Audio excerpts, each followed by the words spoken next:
Welcome to Eagle Eye Reports. In this video, we'll start with the Spirit of Prophecy Part 2, and this will be the third and final video in the initial three-part introductory series to the Sealed Scroll. Let's begin.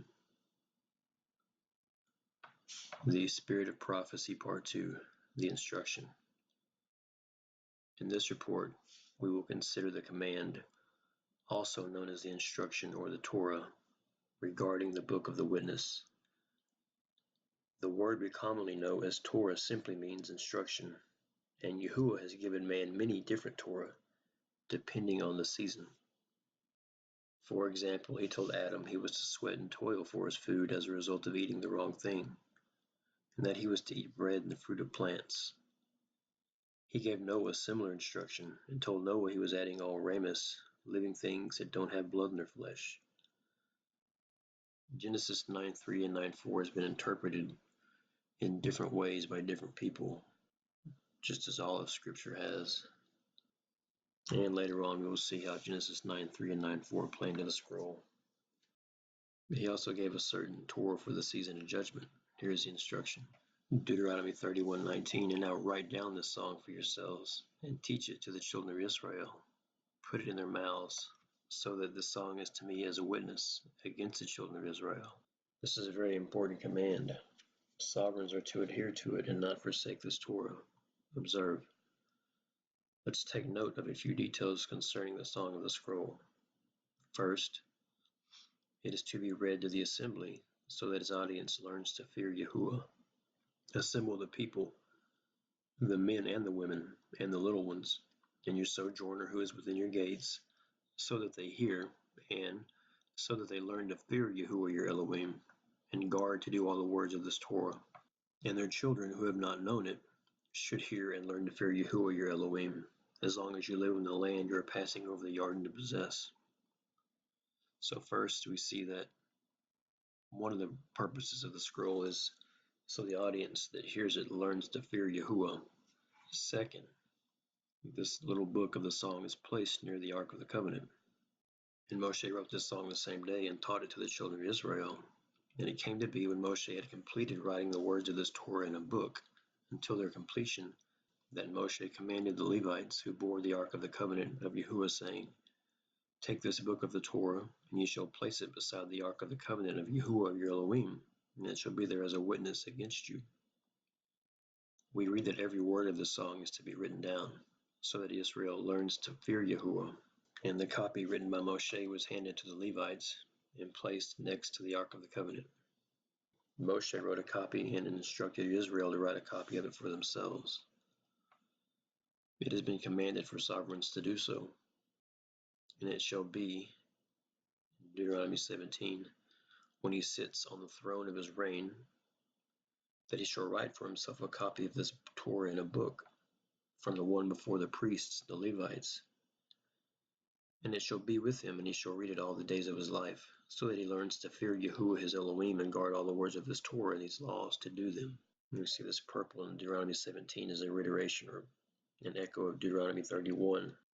Deuteronomy 31, so that they hear and so that they learn to fear Yahuwah your Elohim and guard to do all the words of this Torah.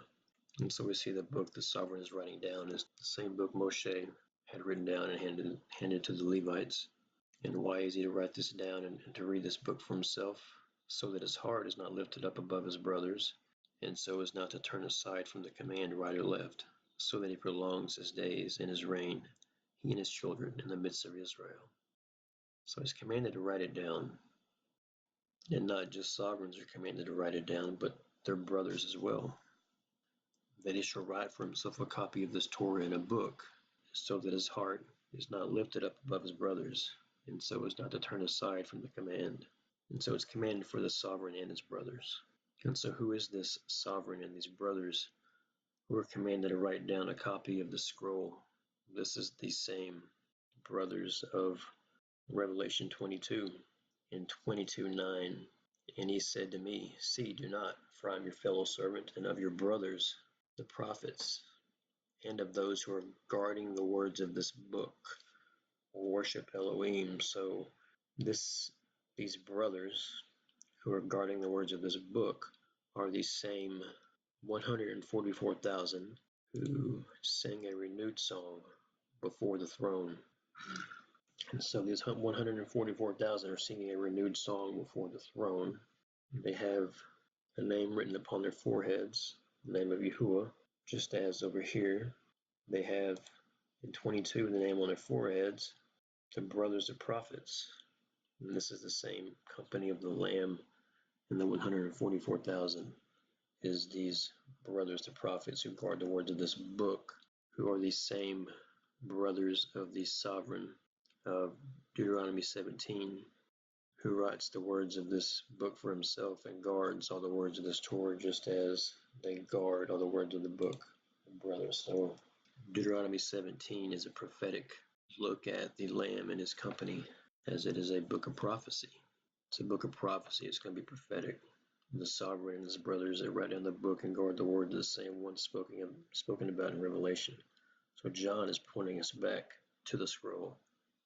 So all the writers were commanded to write it down for themselves and then speak it. And in doing so, staying in the vine, staying attached to the word, they put forth their fruit in their vineyard. So the brothers and the sovereign, this is the Lamb and the 144,000 sealed. This command has been taken lightly. Let's examine this overlooked Torah given to Israel. John. Revelation begins pointing us back to the scroll. Revelation 1:2, who bore witness to the word of Elohim and to the witness of Yahushua Messiah and to all he saw, the witness of the scroll. That's for the latter day. Blessed is he who reads and those who hear the words of this prophecy and guard what is written in it. For the time is near, latter end, and guard what is written in it. So we see, reiterating 31 of Deuteronomy, so that they hear and so that they learn to fear Yahuwah your Elohim and to guard, to do all the words of this Torah. Just as in Revelation 22, see, I am coming speedily. Blessed is he who guards the words of the prophecy of this book. Yeshayahu, Isaiah talks about writing it down in Isaiah 30. And go, write it before them on a tablet and inscribe it on a scroll, that it is for a latter day, a witness forever. Take this book of the Torah, and you shall place it beside the ark of the covenant of Yahuwah your Elohim, and it shall be there is a witness against you. So there's the witness. And evil shall come to you in the latter days, so it's a latter day witness. And it continues pointing out the rebellious children mentioned in Deuteronomy 32, children who refuse to hear the Torah of Yahuwah. And then 30:17, 1,000 flee at the rebuke of one. Now this is from the scroll as well. 32:30, how would one chase 1,000 and two put 10,000 to flight? So Yeshayahu was commanded to write it down for himself. Yisrael is supposed to learn to fear Yahuwah by hearing the words of the witness in the latter day, before judgment arrives, so they know who is pouring it out and why. Ezekiel 20, as I live, declares the Master Yahuwah, do not I, with a mighty hand, with an outstretched arm, and with wrath poured out, reign over you? With an outstretched arm, this is from the scroll. For I lift my hand to the heavens, and shall say, as I live forever. If I have sharpened my flashing sword, my hand takes hold on the judgment. For I lift my hand to the heavens, and shall say, as I live forever. If I have sharpened my flashing sword, my hand takes hold on the judgment. And that's the outstretched arm, the lifted hand to the heavens. So back to the writing of the book, we'll look at more instances of other writers writing it down. He put a new song on my mouth. There's David mentioning the scroll. Then I said, see, I've come. In the scroll of the book it is prescribed for me. I have delighted to do your pleasure, O my Elohim, and your Torah is within my heart. I have proclaimed the good news of you. Put my tears into your bottle. Are they not in your book? Different instances with David. My heart is overflowing with a goodly word. I address my works to the sovereign. My tongue is the pen of a speedy writer. My people, give ear to my Torah, incline your ears to the words of my mouth. Just as Deuteronomy begins, if I open my mouth in a parable, I utter riddles of old. That's where all the parables and all the riddles of old are wrapped around the scroll, which we have heard and known, for our fathers have related them to us, just as is in the scroll.